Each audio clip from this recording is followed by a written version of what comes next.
that's the computer shaft. So it's basically got all your sensors running down it. Has it really? It's not. So this is a sensor club. That's made by us, yeah. So what we really that has sensors the right way through that monitor these. This isn't just clipped on. No, that talks to all these things running the right way through it. So that's where it's bringing up your 5 things. So yeah, that's good, isn't it? So what we're going to do is hit 3 shots with it.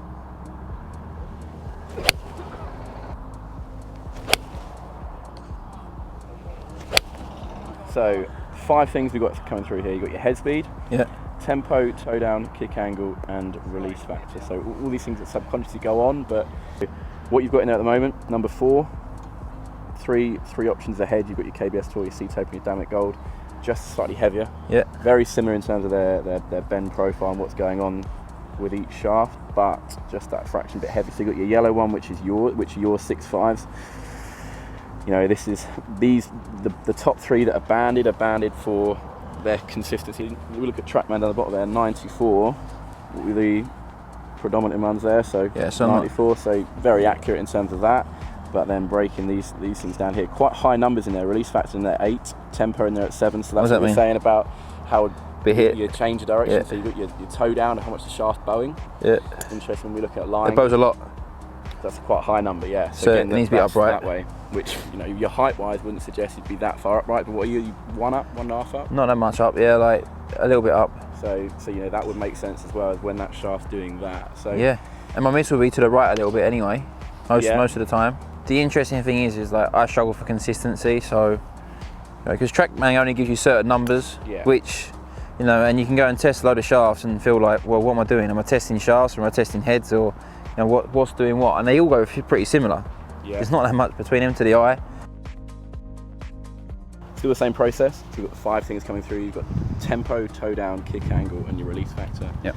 Again, as we mentioned, head speed's important.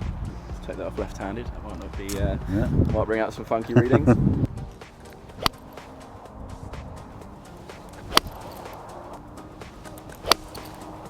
Now, in terms of what's coming through, down a little bit in weight than what you've got at the moment. You've got your 105s and 110s in there.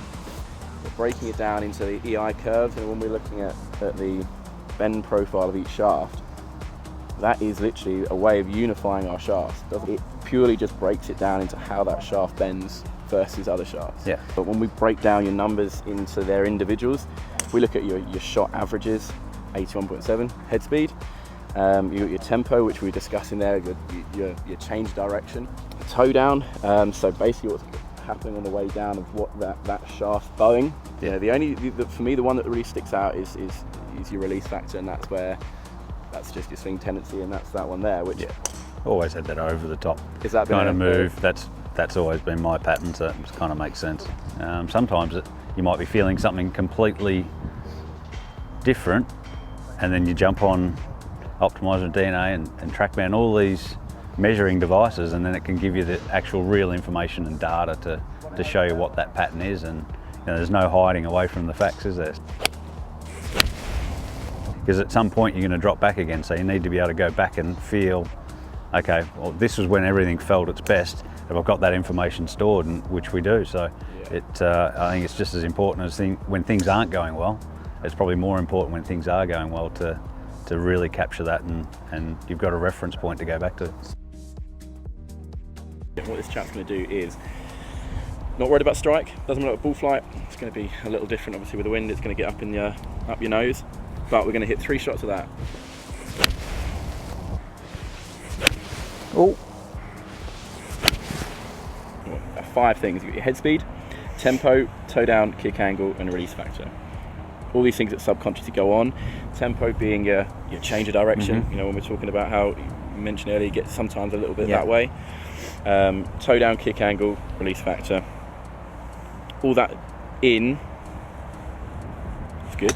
That tells you what shaft you should be putting in, which is the one I've discovered, trial and error. You know, correct. Snapping a few. Oh, this is this was expertly. Well, that is interesting, isn't it? But interesting. I mean, what you've been in before in the S taper, is a similar feel to that. It's got a little bit more to it. It's got a little bit more feedback. That C taper that you've got in at the moment can feel sometimes a little boardy, but it's very firm to flex, and it's heavy, and it's 130 gram. When we break down, we'll ignore the head speed, because that's that is one thing that people sometimes get carried away with a little bit too much. You know, we'd rather look at how you get there. So when we're looking at your tempo, really fast, 120 mile an hour. 92.3, which, you know, when we look at TrackMan there, that last one was 95. It's gives you a nice base to work from. Tempo, slightly on the higher side in your fives and sixes. Toe down, fairly neutral in your fives and fours. Kick angle and release factor. Now it's interesting, when we had Fraser and when we had Ollie here earlier, they were basically polar opposites. You know, you've got Ollie who has a very late release, almost like he holds onto it, and you've got Fraser who almost casts it, and then we've got you nicely smack bang in the middle. Right. You know, there's not really proper extremes. Yeah. Went to Octoloni's in St Andrews and said need a new shaft. Only one we've got is the C taper. Used that on the Saturday at St Andrews, just in my 6 iron. I hit like the best shots I hit all weekend with my 6 iron. So I said to Alex, there might be something in this. You know, can you build me a couple more irons? So we're going to do some testing. But now we've just seen that, and that's what that throws up as the number one thing. And yeah, like I mean, confirmation of exactly. So I'm, you know, Alex can now just build away. Build away. Just build away, Al. You know. Yeah.